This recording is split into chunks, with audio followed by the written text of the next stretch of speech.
I caught my picture-perfect sister with my boyfriend a week before her wedding. I thought exposing her would ruin everything, but it turns out my mom already knew and encouraged her. I told her fiancé anyway, and at the altar, he exposed them both into the microphone, tore up the prenup, and walked out while the whole church watched. I didn't win them back. I walked away. And I never went back. Growing up in Asheville, North Carolina, I always knew I was the odd one out in my family. Not in the way that I didn't belong, but in the way that no matter how hard I tried, I never quite fit the picture my mother had in her mind of the perfect daughter. That spot had already been taken by my younger sister Isabel. Isabel is 28. She's a soft-voiced, honey-haired interior designer with a curated Instagram feed full of lavender lattes, perfectly posed photos in linen dresses, and quotes about balance and grace. People fall in love with her within minutes. She has that glow, the kind of charm that makes strangers want to do her favors, and waiters slip her extra dessert. My mom Diane is her #1 fan. If Isabel so much as sneezed, my mom would ask if it was allergies or if she needed to see someone. If I got promoted at work, I'd get a half-hearted "that's nice," then a swift pivot to whatever Isabel was doing that week. I'm 31, work in corporate communications for a regional healthcare group, and live in a modest 2-bedroom townhouse not far from downtown. I've always been more reserved, more structured. I read contracts for fun. I love spreadsheets. I can hold my own in a room full of executives, but fumble when someone asks me to describe myself on a dating profile. My mom calls me intense. That's her polite way of saying I'm not like Isabel. Isabel's wedding is in 6 weeks. The Clark household is in full-on bridal mode. Color palettes, catering, tastings, linen samples. Gavin, her fiancé, is a 35-year-old lawyer who works in real estate law. Clean-cut, polite, from a family with a vacation home in the Keys. My mom is over the moon. Finally, Isabel is getting married, and to a man who checks every box. I'm currently dating Logan Bennett. He's 33, works in product development for a tech startup out of Raleigh, and is probably the most patient man I've ever known. We've been together for almost 2 years, and while things haven't been perfect, we've built something stable, grounded. He doesn't always say the right things, but he shows up. That used to be enough. Last weekend we had dinner at my parents' place. Nothing out of the ordinary at first. My dad grilled salmon on the patio. My mom fussed over the table settings. Gavin talked about some new zoning law he was dealing with. And Isabel, well, she was being Isabel. She wore a white sundress that somehow made her look both casual and ethereal. She floated between conversations, laughed at everything, complimented everyone. But what stuck with me was the way she kept looking at Logan. Not just casual glances. It was more deliberate, like her gaze lingered just a second too long. When he made a joke about my mom's overcooked asparagus, Isabel laughed like he had delivered a stand-up routine. She even touched his arm lightly when she walked past him to refill her wine. It was subtle, but I noticed. I told myself not to overthink it. Isabel is naturally flirty. She's affectionate. Maybe it was just her being excited about the wedding and trying to bond with Logan, who, to be fair, she hasn't spent that much time with. Maybe I was reading too much into things, because deep down I've always felt like I'm competing in a race I didn't sign up for. One where Isabel gets the cheers and I get the polite nods. After dinner, as we were saying goodbye, Isabel hugged Logan a little longer than necessary. Her hand stayed on his back as she smiled up at him. He seemed caught off guard but smiled back politely. When it was my turn to hug her, she gave me that same sweet smile. She always does, the one that says everything is fine, everything is perfect. But it didn't feel fine. That night, lying in bed next to Logan, I couldn't shake the feeling. He was scrolling on his phone, half listening as I tried to talk through what I'd noticed. "Do you think Isabel was acting weird tonight?" I asked quietly. He looked up, puzzled. "Weird how? I don't know," I said. "Just overly affectionate. Like the way she laughed at everything you said and how she kept touching your arm." He blinked, then shrugged. "I think you're overthinking it. She's just excited. It's her wedding, Maddie. She's always been like that." I nodded, trying to convince myself he was right. But something about the way he dismissed it made my stomach twist. I stared at the ceiling long after he fell asleep, wondering why I felt like I was standing outside a house I thought was mine watching someone else take the keys. The next morning, I tried to let it go. I poured myself into work, joined meetings, wrote press releases, answered emails. But every time my phone buzzed and I saw a message in the family group chat, my mind would go back to the way Isabel looked at Logan. The way my mother beamed at her. The way I suddenly felt like an outsider in my own story. I didn't have proof of anything, just a feeling. A slow creeping sense that something wasn't quite right. And the worst part was, I wasn't sure anyone would believe me even if I did. The only person I felt I could talk to without being judged was Emily.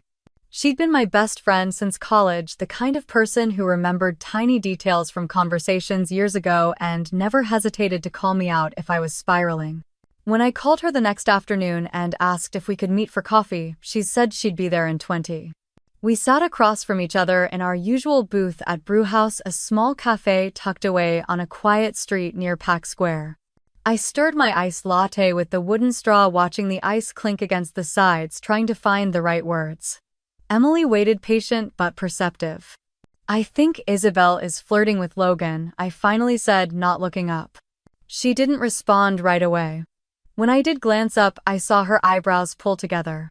Flirting, how? I explained the dinner, the way she looked at him, the arm touches, the laugh that went on a little too long.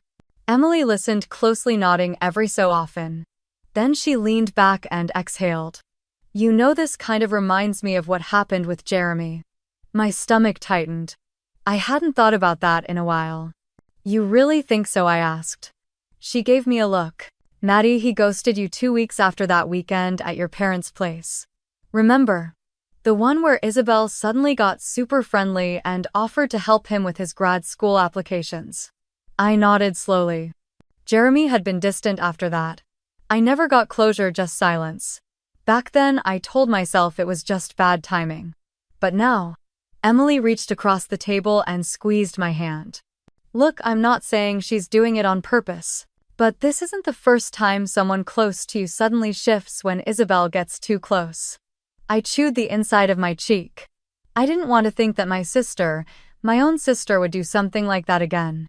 But deep down I knew Emily had a point. Later that week, we had a small gathering at the venue where Isabel and Gavin would be getting married. It was meant to be a light afternoon to choose ceremony music with the band they'd hired. Just immediate family, Gavin, Isabel, and apparently Logan too. We arrived at the same time, and as we walked in, Isabel beamed and looped her arm through Logan's like it was the most natural thing in the world. "Logan, thank God you're here," she said. "Gavin couldn't make it last minute, so I'm stuck choosing all this alone." I blinked. "Wait, Gavin's not coming," Isabel shrugged. "Something about a last-minute meeting at his firm." "It's fine. I trust Logan's ear anyway." She said it so breezily, like Logan's opinion meant more than her fiancé's. Logan chuckled awkwardly but didn't pull his arm away. Inside the hall, while the musicians played samples, Isabel stood shoulder to shoulder with Logan, occasionally leaning in to whisper something in his ear. He laughed once, then looked over at me as if remembering I was there. I gave him a tight smile and focused on the cello player trying out Canon in D. Afterwards, Isabel suggested trying the wedding cake samples since we were all there anyway. She looked directly at Logan. "You have good taste. Want to come with me to Sugarfinch? Gavin's not into sweets." I opened my mouth about to remind her that I too existed, but Logan beat me to it. "Actually, we have dinner plans with my sister tonight, right, Maddie?" I nodded, but I could tell he hesitated. Just for a second. Isabel waved her hand. "No worries. Another time then." She smiled, but there was something clipped behind it. I felt a chill despite the summer air. That night after dinner, I couldn't hold it in any longer. We were on the couch, Logan watching highlights from a soccer game, me sitting stiffly next to him. "Do you think Isabel is acting a little inappropriate around you?" He turned to look at me, confused. "What do you mean?" I kept my tone as even as I could. "The way she holds your arm. Laughs at everything. Invites you to do things Gavin should be doing. It just feels off." Logan ran a hand through his hair and sighed. "Maddie, you're being weird about this. She's just trying to include me. I'm part of the family now, sort of. Isn't that what you wanted?" I shook my head. There's a difference between being friendly and being flirty. She didn't even mention Gavin today. And you didn't exactly shut her down either. He frowned. I'm not flirting back if that's what you're accusing me of. I'm trying to be nice. If I tell her to back off, it becomes a thing. I looked at him, feeling a sharp pang of something I couldn't name. Disappointment, maybe. Or fear. So I'm imagining it. He hesitated, then said carefully, I think you're reading too much into it. Isabel's always been like that. You know that. I turned away, staring at the dark window. My own reflection stared back at me, expression unreadable. Maybe he was right. Maybe I was reading into it. Or maybe I'd been taught too many times that raising a concern only led to being told I was dramatic. But part of me knew. I knew how it felt to see someone circling your life, slowly inserting themselves where they didn't belong. And I knew it wasn't just in my head. The Clark family barbecue was supposed to be casual. Just close relatives, some burgers, beer, and an excuse for Isabel to show off her latest wedding plans, while Mom floated around like the host of a Garden magazine feature. Dad manned the grill, as always, standing behind a wall of smoke that smelled like charcoal and rosemary. Emily had warned me not to overanalyze, to go in with a clear mind, but I hadn't made it 5 minutes before my stomach began to tighten. Logan and I arrived together. He wore one of those fitted polo shirts that Isabel always complimented. The second we walked through the gate, she zeroed in on him with a wide smile. You made it finally. I thought you were going to bail. She said it directly to Logan, ignoring me completely. He laughed. You know I can't pass up your dad's grilled ribs. She touched his arm lightly. Oh, come on. We both know it's not the ribs that bring you here. Her hand stayed just a beat too long on his sleeve before she turned to greet someone else. I stood there holding a bowl of fruit salad I suddenly wanted to drop into the trash. The rest of the afternoon blurred into a series of moments I couldn't unsee. Isabel planting herself beside Logan at the picnic table, her bare shoulder brushing against his every time she leaned in to speak. Her laughter rising above everyone else's when he told a mediocre story about a product launch gone wrong. Gavin, her fiancé, sat across from them with his phone in hand, answering emails and barely looking up. At one point, as I helped Mom bring out pitchers of lemonade, I heard Isabel call out to Logan. You should totally help me hang those string lights tomorrow. Gavin's not great with heights. She giggled as if that was some kind of cute joke. Logan glanced at me, then said casually, Sure, let me know what time. I didn't say a word. I just carried the tray and pretended I hadn't heard a thing. Later that night, after we got home, I dropped my purse on the kitchen counter and turned to him. So you're helping her hang lights tomorrow? He looked up from his phone, confused. Yeah, she asked. What's the big deal? The big deal is that she has a fiancé. Who was sitting right there, by the way. Logan sighed. You're doing it again. Doing what? Turning nothing into something. Maddie, she asked me to help. It's just lights. I folded my arms.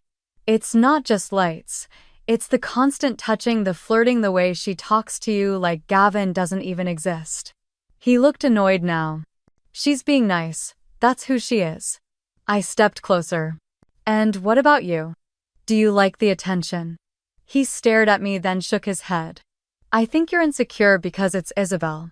You always have been. His words hit me like a slap. Insecure. You think this is about me being jealous of her? Isn't it? I was so stunned I didn't answer right away. I turned and walked to the living room, needing space. But we weren't done. He followed. Look, I don't want to fight about your sister. I came today for you. You're the one who's making everything into a competition. I laughed, cold and bitter. A competition. That's rich. Before either of us could say more, my mother's voice echoed from the hallway. Are you two seriously arguing right now? I turned to see her standing in the doorway, arms crossed. We're not arguing, I said quickly. You're ruining the entire weekend. Do you have any idea how tense Isabel is with the wedding coming up, and now you're dragging Logan into your drama? My mouth opened, then closed. Mom, I'm not the one. I don't want to hear it, she cut in. Whatever this is, sort it out quietly. This is Isabel's moment.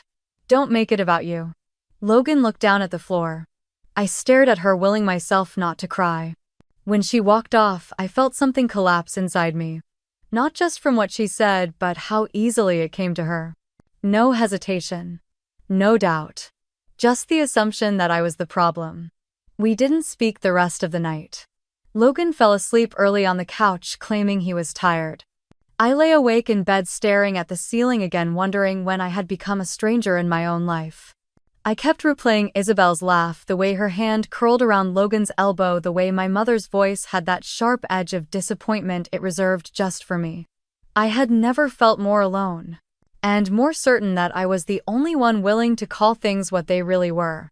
The air in my apartment that morning felt thick, like something unspoken had settled into the walls overnight. I couldn't focus on work, couldn't eat, couldn't bring myself to even answer texts from Emily. I kept replaying every second from the barbecue, the looks, the touches, the silence from Logan when I needed him to stand up, the sharpness in my mother's voice. Every piece pointed to something I didn't want to admit. I wasn't just overreacting. I was being deliberately ignored. Later that afternoon, I got a call from my mom letting me know that Aunt Valerie had arrived early from Charlotte. I didn't even remember she was coming. She was staying in the guest room for a few days to help with wedding prep. Despite my storm of emotions, I'd always liked Valerie. She was different from my mother, quieter, thoughtful, less focused on appearances. Still, I debated whether I should even show up for dinner that night. But the idea of not showing would have given Isabel another opportunity to whisper that I was dramatic or unstable or jealous. So I showed up. Dinner was pot roast and garlic mashed potatoes, and I barely tasted any of it. I sat next to Valerie at the long table on the patio opposite from Logan and Isabel, who had naturally arranged themselves side by side again. Isabel wore a floaty, pale blue dress, no doubt curated to look effortless. Every time Logan said something, she'd toss her head back laughing. My mother didn't blink at it. My dad, as usual, stayed quiet and refilled drinks. Gavin wasn't there. Apparently, he had a meeting in Atlanta. Valerie didn't say much during the meal, but I could feel her watching. Her eyes followed the same little details mine did: Isabel's casual shoulder bumps, the way her fingers grazed Logan's wrist when she passed him a napkin. I kept my expression neutral, but inside I was burning.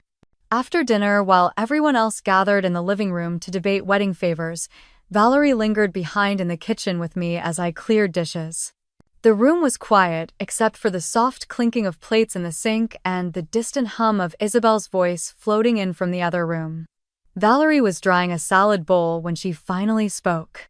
"Can I ask you something?" I glanced at her. "Sure." She looked directly at me, her tone careful. "Has Isabel always been this forward with your boyfriends?" My hands paused in the soapy water. I stared at the faucet for a moment before replying. "You noticed it too," Valerie nodded slowly. "I've been here 24 hours and I've seen enough to feel uncomfortable.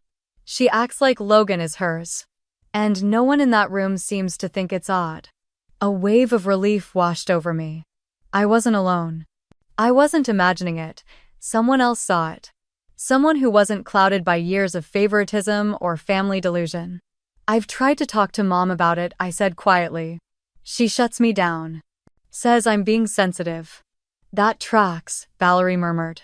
"Your mother's always had blinders when it comes to Isabel." I turned to her, drying my hands. "Valerie, am I crazy, or is something actually happening here?" She gave me a look that was full of something more than just sympathy. It was knowing. And it made me feel for the first time in days like someone was on my side. "You're not crazy. And it's not just this," she said. "Isabel has a pattern." She set down the bowl and leaned against the counter. "Back when she was in college, I gave her a shot to help with a renovation pitch I was working on. A client of mine, an indie bookstore downtown, wanted a redesign. I thought it would be a good experience for Isabel to sit in, maybe shadow a few meetings. What happened? She sent the client her own concept design behind my back. Never ran it by me, never told me. Just used my name, sent it directly to them. The client thought it was a surprise from me. They loved it. But it made me look unprofessional." I frowned. "Did you confront her?" "Of course I did. And she just smiled, said she was trying to be helpful. No apology, no acknowledgement that she overstepped." "Did you tell Mom?" Valerie laughed, but it was bitter. "I did. She said Isabel's young. Let her be creative. She meant no harm. Let her be creative. Let her flirt, let her take, let her lie. Let her be adored. Always. Valerie placed a hand gently on my shoulder. Listen, Maddie. I've watched you put yourself second to keep peace. But you're not wrong here. I see it. Clear as day.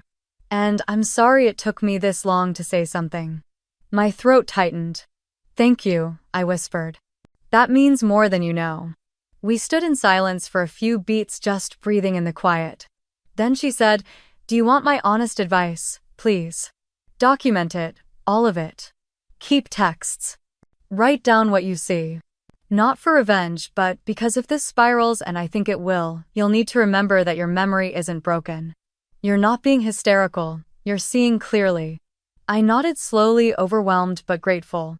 I felt like someone had just handed me a flashlight in a dark hallway I'd been stumbling through alone. As we finished cleaning, Isabel walked into the kitchen, hair slightly tousled, cheeks flushed from wine. "Oh my God, Valerie, you should help with the centerpieces. You have such good taste." Valerie turned, smiled politely. "I think you've got plenty of help already." The smile Isabel gave in return was tight, almost confused. I stayed quiet, watching their exchange like a spectator at a tennis match. There was something in Isabel's eyes I hadn't seen before. A flicker of wariness. Maybe for the first time she realized she wasn't being applauded from all angles. And maybe for the first time I didn't feel quite so alone. The week leading up to Isabel's wedding was a blur of phone calls, deliveries, fittings, and last-minute changes. Everyone buzzed around her like satellites orbiting a perfect star. I tried to stay out of it as much as I could, showing up when asked, smiling when expected. Valerie had offered to take me out for drinks just to give me an hour of breathing room, and I was tempted, but I didn't want to give my mother any more ammunition to claim I wasn't being supportive. That Friday, I remembered something small but important. During the last barbecue, I'd taken off my necklace, my grandmother's locket, and left it in a small box in the storage shed out back. It was the only thing of hers I still had. I knew I needed to get it before the chaos of the wedding swallowed the house. Everyone was supposed to be out.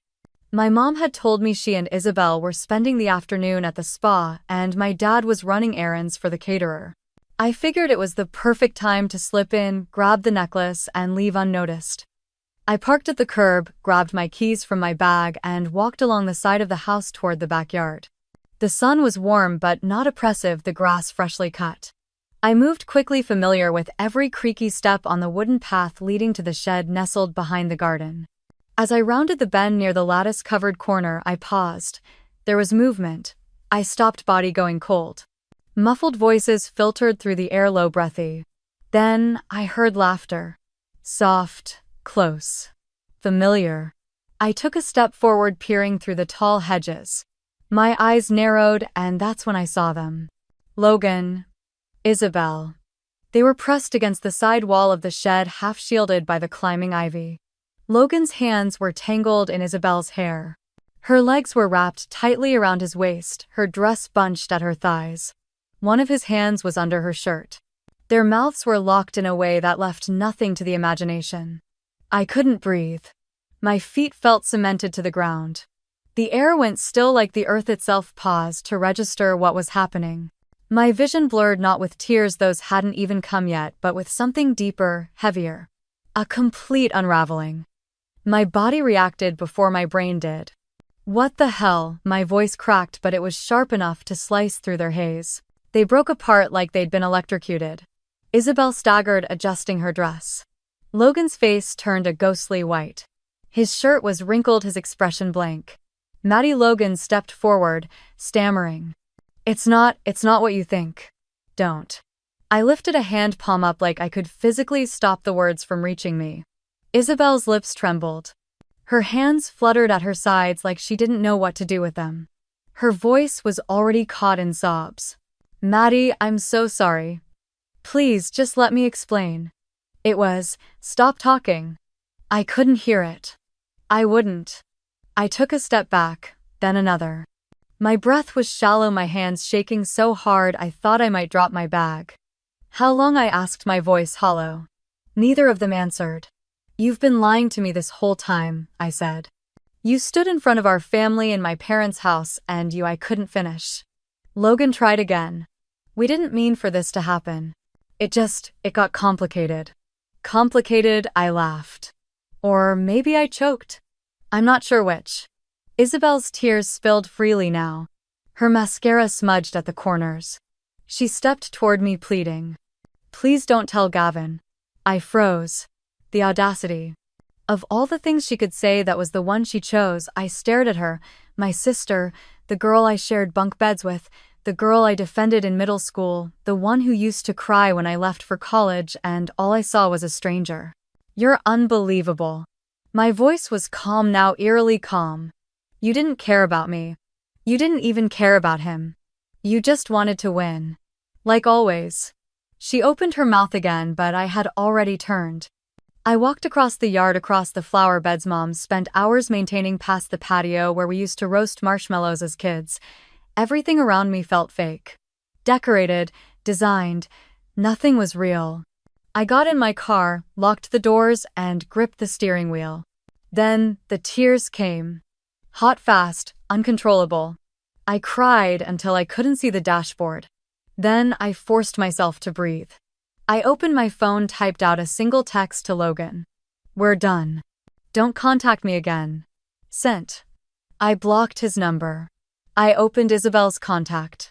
My finger hovered over it for a moment, then I did nothing. I didn't want to give her even that much power. I started the car and drove. I didn't know where I was going, just that I needed to be far away.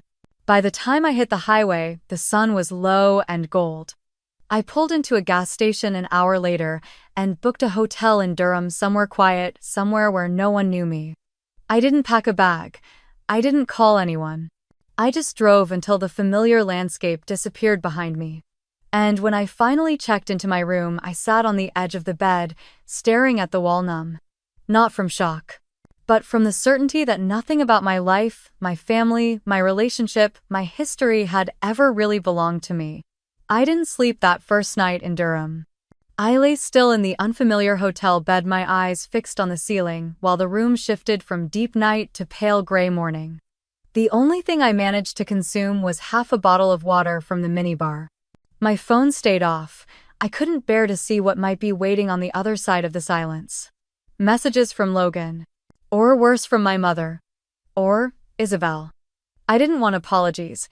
I didn't want excuses. I wanted to disappear. By the second day, I called out of work without giving a reason. Then I stopped checking emails altogether. The thought of composing anything remotely coherent felt impossible. Everything inside me had cracked open. I barely ate. I barely moved. I showered only because I couldn't stand the feeling of my own skin. On the third day, someone knocked. I didn't answer at first. But when the knock came again, followed by a soft voice saying, "It's me, Maddie." Emily, I finally stood up and opened the door. She looked worried, her normally sharp eyes clouded with concern. She didn't say anything. Just stepped inside and set a grocery bag on the table. It was filled with pre-cut fruit granola bars and bottled iced coffee. All the things I normally kept stocked at home. I sat on the edge of the bed. She pulled a chair around and sat across from me. "You look awful," she said gently. I cracked the smallest smile. "Thanks." She reached into her purse and handed me a tissue, which I didn't realize I needed until tears started spilling down my face again. I didn't sob. I was too empty for that. But the tears fell quietly, one after another. I saw Isabel's post. Emily said. Some filtered photo of her holding a bouquet with a caption about how blessed she felt this week. My stomach turned. Of course she did. I haven't told anyone, Emily continued. Not even Jason. It's your story to share. But I needed to see you. I nodded, wiping my face. Thank you for coming. She took a long breath. Valerie called me. I looked up sharply. She said she had something for you. Something that might explain a few things. She's in town. Wants to stop by. I wasn't sure I could handle more revelations. But I nodded again, too tired to argue. An hour later, there was another knock. Valerie stepped inside with a small, worn cardboard box. She sat beside me on the bed, her movements careful. I found this while going through some of the wedding boxes in the garage, she said. It was sealed. Labeled Isabel, senior year. I only opened it because I thought it might be something sentimental. Inside were old notebooks, a few photos, a broken phone charger, and a stack of letters. Valerie handed me one in particular. The envelope had our home address on it and my mother's handwriting. I recognized it immediately. Isabel must have kept them all these years. I slid the letter out slowly. Valerie and Emily stayed quiet as I read. The handwriting was neat, precise. Familiar. Belle darling, you must stay focused. I know Madison is making things difficult right now, but you deserve something good. Don't let her insecurities ruin this for you. Logan is a wonderful man, and if he makes you happy, don't feel guilty. Sometimes things happen for a reason. Don't let your sister's stubbornness keep you from what you're meant to have. Love, Mom. I didn't realize my hands were shaking until Emily reached out and steadied them. She knew, I whispered. Valerie looked at me sadly. She encouraged it. I read it again, then folded the letter and stared at the carpet. The betrayal hit differently. My mother hadn't just ignored the signs. She had actively validated Isabel's actions. She knew Isabel was pursuing Logan. And she didn't just allow it. She gave her permission. For the first time in my life, I felt the weight of being expendable in my own family. It had always been there in small ways. Dismissed concerns. Side-eyed compliments. The way my mother lit up when Isabel entered a room but only smiled politely when I did. But this letter was proof. Cold, undeniable proof. I don't even know what to do with this, I said. My voice was flat, my hands had gone numb. Emily sat forward. You have two choices. Stay silent, let Gavin marry someone who's lied to him. Let Logan walk away clean. Let Isabel win again. Or you tell the truth. You tell Gavin. Let him make his own decision. At least then you're not carrying it alone. I didn't answer right away. I stared out the window at the empty parking lot, the cars passing in the distance, the world going on like nothing had happened. I don't want to destroy everything, I murmured. I don't want to be the reason it all falls apart. Emily's voice softened. Maddie, it already fell apart. You didn't break it. They did. Valerie nodded in agreement. And Gavin deserves to know who he's really marrying. I closed my eyes. Somewhere inside me something shifted. Not a full decision yet, but a crack in the numbness. They had taken enough from me. Maybe it was time to take something back. I waited until the following morning to call Gavin. My hands trembled as I typed his number, hovering for several minutes before pressing the call button. When he picked up, his voice was calm, polite, but I could hear the edge beneath it. He sounded tired. Hey, it's Madison, I said, already bracing for him to hang up. There was a pause. Then quietly he replied, I was wondering if I'd hear from you. Would you be willing to meet? I asked. Just talk. In person. Please. Another pause. Yeah, okay, name the place. We settled on a small cafe just outside of downtown Raleigh. Neutral territory. Quiet. The kind of place where serious conversations didn't feel quite so crushing. I arrived early, ordered a tea I didn't touch, and watched every car that pulled into the parking lot like it might explode. Gavin walked in 10 minutes later. He looked composed as always. Tailored jacket, calm expression, but there was a tightness in his shoulders I hadn't seen before. When he sat down across from me, I struggled to meet his eyes. Thanks for coming, I said softly. He nodded, folding his hands on the table. You said you wanted to talk. I took a breath and began. I told him everything. From the first moment I noticed Isabel acting strange around Logan to the night I saw them behind the shed. I told him about the letter my mother had written, how she had encouraged Isabel, how Logan had lied to my face again and again. I told him about how everyone around me made me feel like I was the problem until the truth punched me in the chest. I didn't spare the details. He deserved to know. Gavin didn't interrupt. He didn't shift or sigh or frown. He just listened, eyes focused, expression unreadable. When I finally stopped talking, my voice hoarse and dry, he sat still for several long seconds. Then he leaned back in his chair and let out a slow breath. I figured something was going on, he said, almost to himself. You did? Yeah. Isabel changed about 4 months ago. got distant. Dismissive. She stopped answering my calls promptly. Avoided making eye contact when we were with her family. And the prenup conversation, he gave a bitter little laugh. She freaked out when I asked for one. Claimed I didn't trust her. But I've seen her spend. She makes decent money, but not enough to justify the lifestyle she's been aiming for lately. I swallowed. You asked her for a prenup. Of course I did. I have a firm, a reputation, assets. It's standard. She refused. Flat out. He reached into his coat pocket and pulled out his phone. Scrolled, then turned the screen toward me. There on the screen were screenshots. Texts between Logan and Isabel. Not sexual but intimate in tone. Flirty. Personal. From 4 months ago. The earliest one time-stamped weeks before the wedding was even announced. I didn't want to believe it then, Gavin said. I thought maybe it was harmless. That maybe I was reading too much into it. But I also don't do blind trust. So I hired a friend of mine, private attorney who does quiet background checks, just in case. He looked me dead in the eye. Turns out your instincts were better than mine. I didn't know what to say. For so long I had been doubting myself, questioning my sanity, afraid of sounding bitter. To hear him confirm it, that he had felt it too, was both validating and heartbreaking. I'm sorry, I whispered. Don't be, he said firmly. I should be thanking you for telling me the truth when no one else would. He sat back and ran a hand through his hair. You know, she told me last week that you were acting jealous. That you'd been stirring up drama.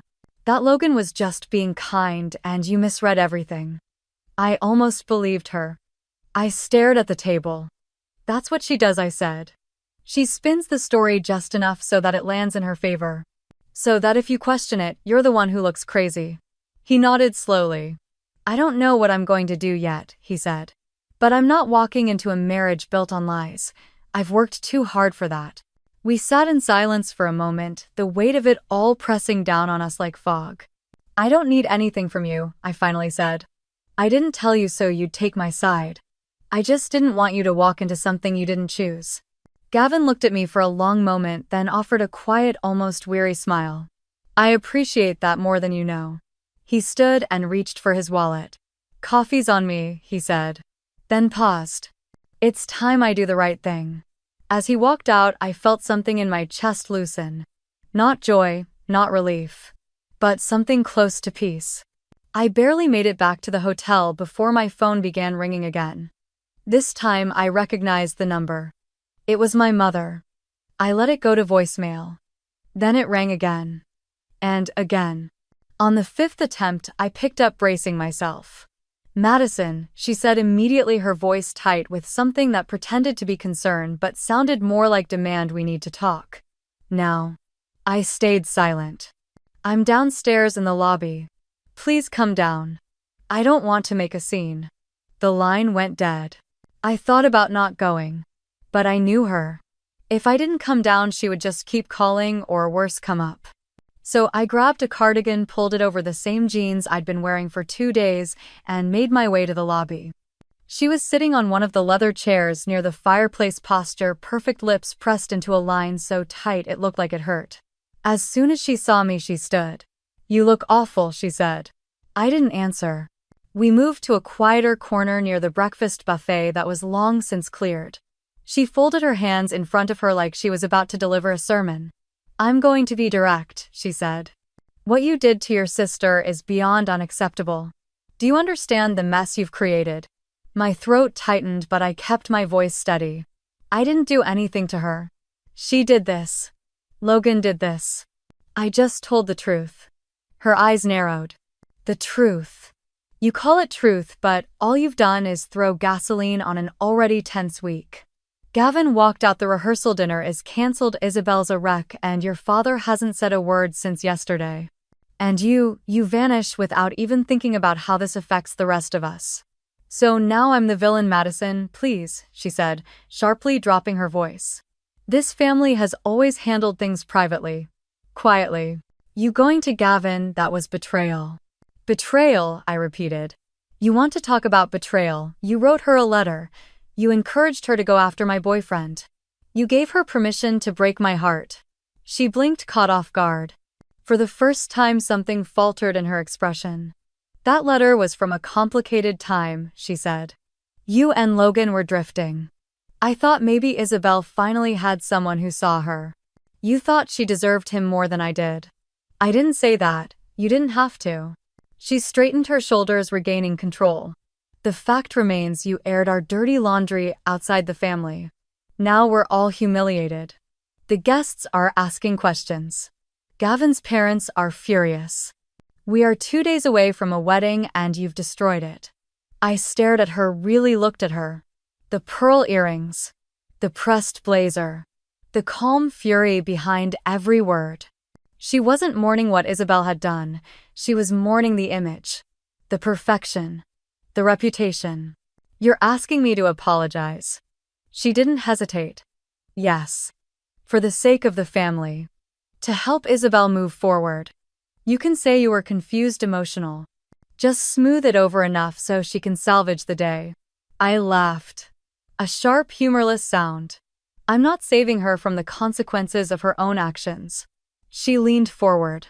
Madison, if you don't make this right, I don't know how we come back from this. I stood. I think that's already been decided. As I turned to walk away, I nearly collided with Valerie. She must have arrived during the argument.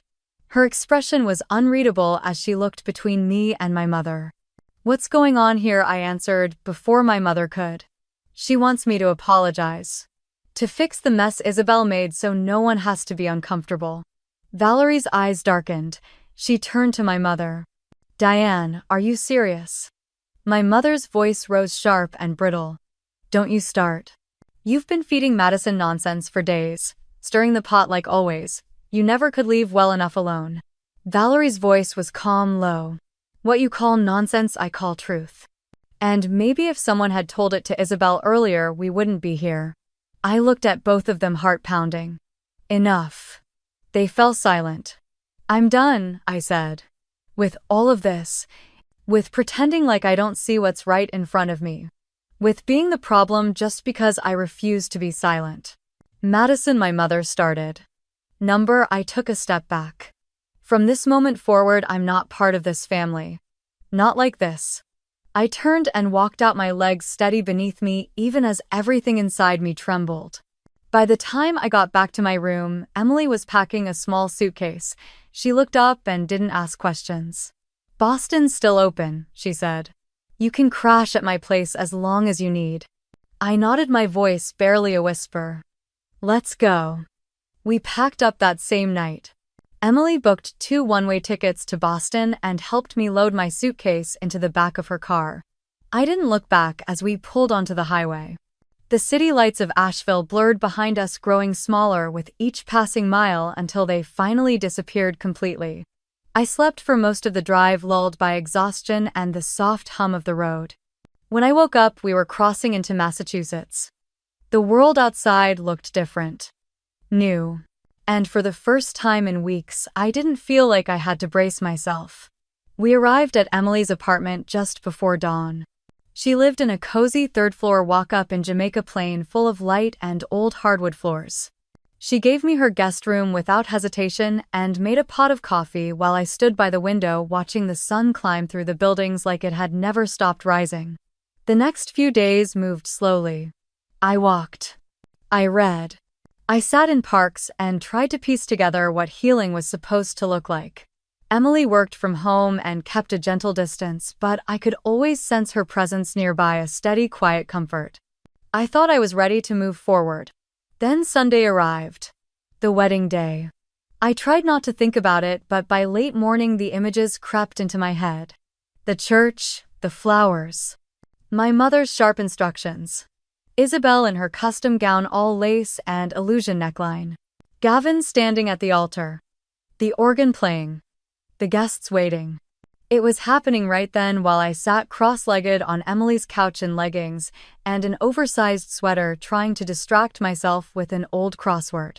My phone buzzed on the coffee table. A name I hadn't seen in years lit up the screen. Megan Yates.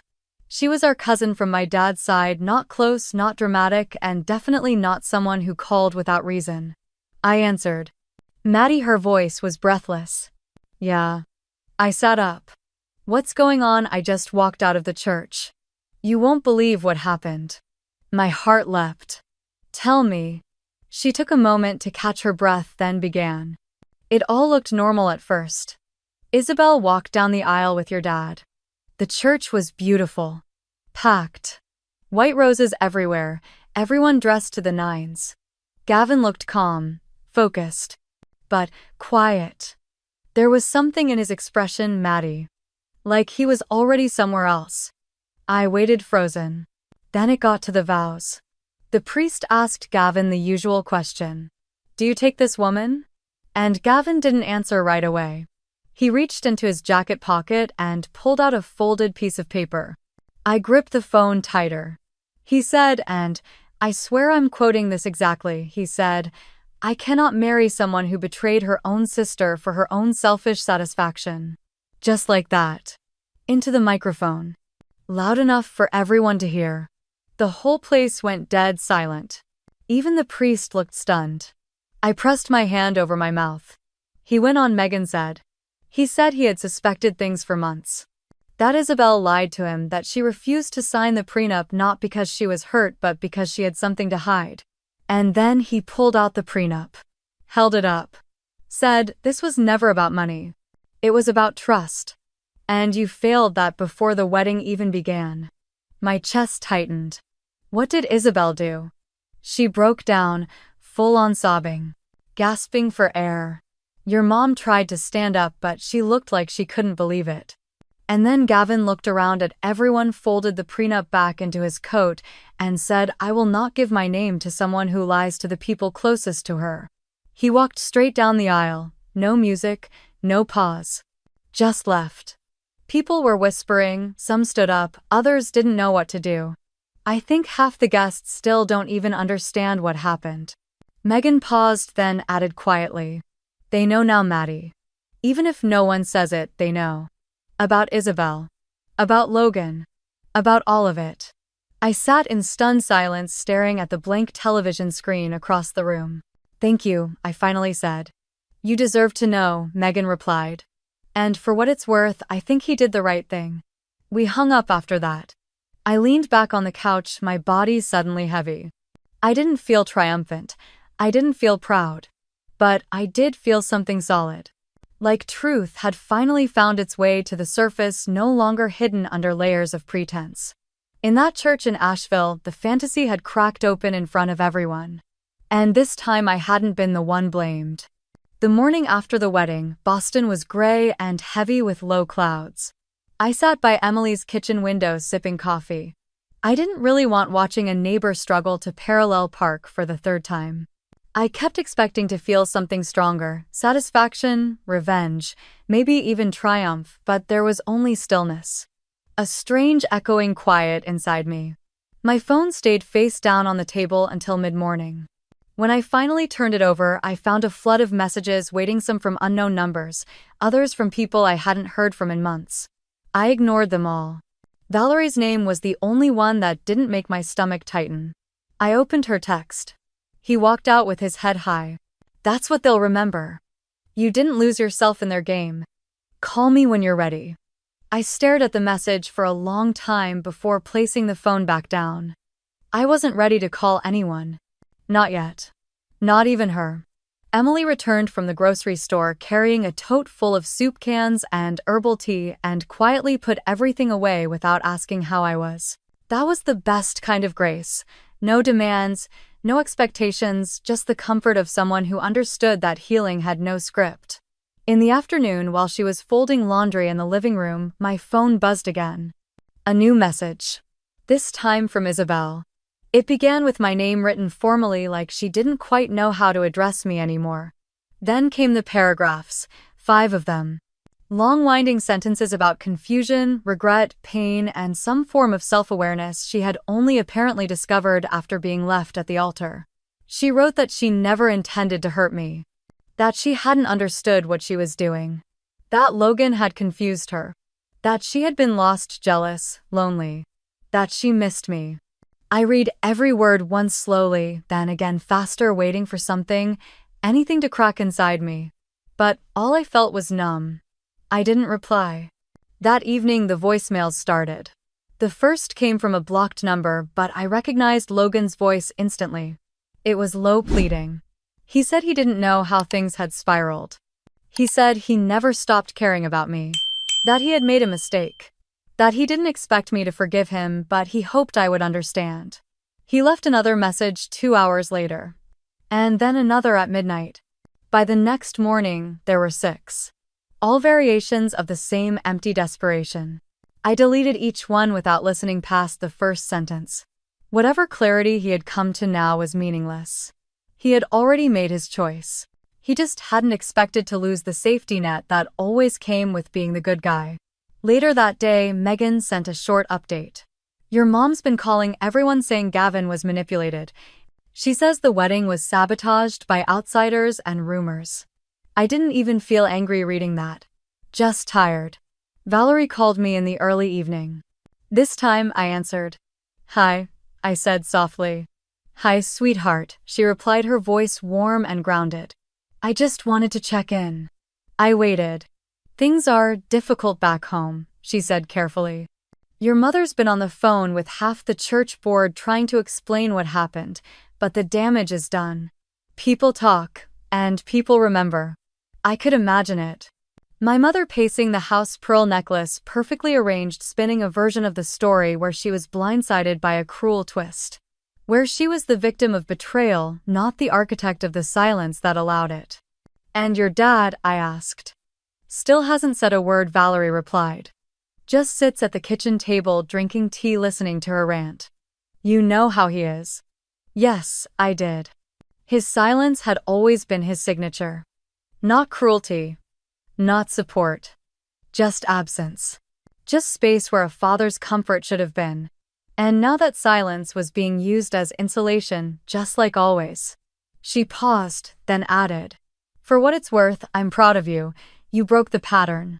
That takes guts. Thank you, I whispered. After the call, I went for a walk along the Charles River. It was early evening, and the breeze carried the scent of water and faint cigarette smoke from nearby joggers. I watched the ripples move across the surface, steady and slow. I breathed in deeply, and for the first time in what felt like forever, I didn't feel the weight of guilt or confusion sitting on my chest. I wasn't healed. Not yet, but I was lighter. That night, I sat in Emily's living room, legs tucked under me, a blanket over my shoulders, and wrote a single sentence in my notebook. I am not responsible for the people who chose to hurt me. I read it out loud softly like a prayer. And then I closed the book. Because I knew there was more to write. But not tonight. A full year later, I stood at the window of my apartment in Cambridge, watching the first snow of the season fall gently onto the street below. I had grown to love winter in Massachusetts, the quiet it brought, the way it blanketed everything in stillness and light. Boston had become home in a way I never expected. I had taken a job at a small internal communications agency just outside the city. It wasn't glamorous work, but it was meaningful. We helped companies build culture from the inside through newsletters, leadership messages, and employee storytelling. I loved it more than I thought I would. There was a rhythm to the work, a calmness. My team was kind, thoughtful, full of people who respected boundaries and didn't expect you to smile through discomfort. My manager Rachel once pulled me aside after a pitch meeting and said, I can tell you've been through some things. But you lead with clarity. You don't waste words. That stuck with me. Outside of work, I wrote. At first just for myself in private. But eventually I started a blog. I didn't advertise it. Just posted the link once in a small online group for women recovering from emotionally toxic relationships. Then somehow quietly it spread. Posts about gaslighting, manipulation, familial shame. About what it meant to speak truth when everyone around you insisted on silence. Within 6 months, the blog had over 5,000 subscribers. Most of them women. Most of them writing to me with their own stories, quiet heartbreaks, betrayals by sisters, mothers, partners. One woman from Oregon wrote, reading your story felt like I was sitting across from someone who finally understood. That was the best part. Not the numbers, not the attention. But the feeling that all the pain I had lived through hadn't been for nothing. Emily had been my constant through it all. She and I settled into a rhythm. She never pushed me to forgive or forget, just offered support on the days when I needed it and space on the days I didn't. Around February, I learned that Isabel had filed for divorce. Megan sent the update in a brief email. 3 months after the wedding disaster, Isabel and Logan had tried to make it work. They moved into a condo near our parents' house. But, according to Megan, it unraveled quickly. Isabel accused Logan of emotional distance. Logan apparently had a tendency to disappear for hours without explanation. Megan wrote, "Guess they found out betrayal doesn't build much of a foundation." I didn't respond, but I saved the email. Gavin had moved to Chicago. Started fresh from what I heard through distant acquaintances. He changed law firms, joined a nonprofit division, stopped attending the family holidays. Last I knew, he hadn't spoken to anyone in my family since the day he walked out of the church. Part of me hoped he was thriving. Another part of me knew I would never see him again. And that was okay. My parents didn't contact me for months. I didn't expect them to. I think they were waiting for the dust to settle for time to rewrite the narrative into something more comfortable for them to hold. Then, in October, a letter arrived. It came in a pale pink envelope, my name written in my mother's elegant script. No return address, no card. Just a single piece of stationery folded in thirds. It read, "Madison, I don't know where to begin. I don't know what to say that won't sound hollow. But I'm sorry. I'm sorry for how things happened. I'm sorry for the distance. I'm sorry if I ever made you feel invisible.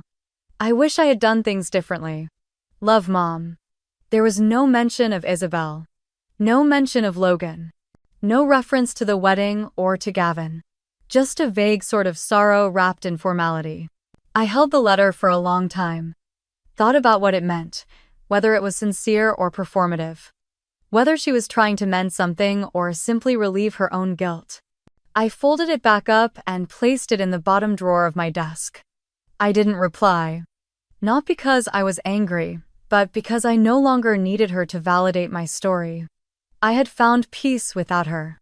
Later that week, I posted a new blog entry about apologies. About how sometimes they arrive too late, and that's not always a tragedy. About how healing doesn't require a neatly tied bow at the end. It just requires truth and choice. And the strength to live in alignment with both. That night, I sat on my balcony wrapped in a thick blanket, the wind cold against my cheeks, and looked out over the city lights. I was alone, but I wasn't lonely. I was living my life on my own terms. And that was more than enough. 3 weeks before Thanksgiving, a cream-colored envelope arrived in my mailbox. The handwriting on the front was familiar, looping, and careful. It was from Aunt Margot, my mother's older sister. Inside was a wedding invitation for her youngest daughter, Chloe. The ceremony would be held at a vineyard outside Asheville, a sprawling estate nestled in the Blue Ridge Mountains. The entire Clark family would be there. I held the invitation for a long time, turning it over in my hands. I imagined what it might be like to walk into that space, into that crowd, to sit among relatives who had heard only parts of the story, who would glance at me with polite sympathy or sideways judgment. I could picture my mother's tight-lipped smile, Isabel's practiced grace, my father's silence. There had been no contact since the letter. No follow-up. No invitation to reconnect beyond that pale pink envelope and its vague regrets. I placed the wedding card on my desk and stared at it for a few more minutes before opening my laptop. I typed my response slowly, letting the words form one at a time. "Dear Aunt Margot, thank you so much for thinking of me. I'm truly happy for Chloe and wish her every joy. Unfortunately, I won't be able to attend. I've found peace in a life that no longer includes those who once made me feel small. Please give Chloe my warmest wishes. With love, Madison." I sent it without rereading. That evening, I went for a walk through Harvard Square, the air brisk and full of falling leaves. I passed by a bookstore where I'd once done a small reading for my blog's anniversary, then a cafe where Emily and I had met for our weekly brunch. My life had become rooted here. Not in defiance of what I left behind, but in full acceptance of it. There were moments when grief still brushed against me, soft and unexpected. A song that reminded me of a childhood trip to the lake. The smell of my mother's favorite perfume on a passing stranger. But they no longer cut, they drifted in and out like tides. I no longer fought.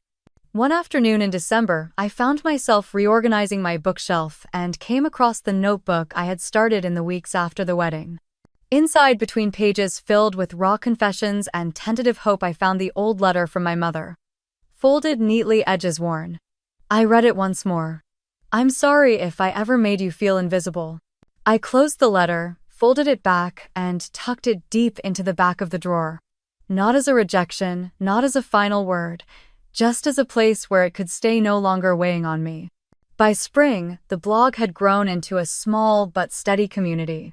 I began hosting monthly virtual circles where women from all over the country shared their stories. Stories of being gaslit by partners, of families who chose the easier child, of mothers who refused to see them. And slowly, I started speaking more too. Not just writing, but speaking. Using my voice in ways I once thought were impossible. One evening after a long session, I stood on the balcony of my apartment wrapped in a soft shawl, watching the sun slip behind the rooftops. The light spilled in pink and gold across the skyline, casting long shadows and softening everything it touched.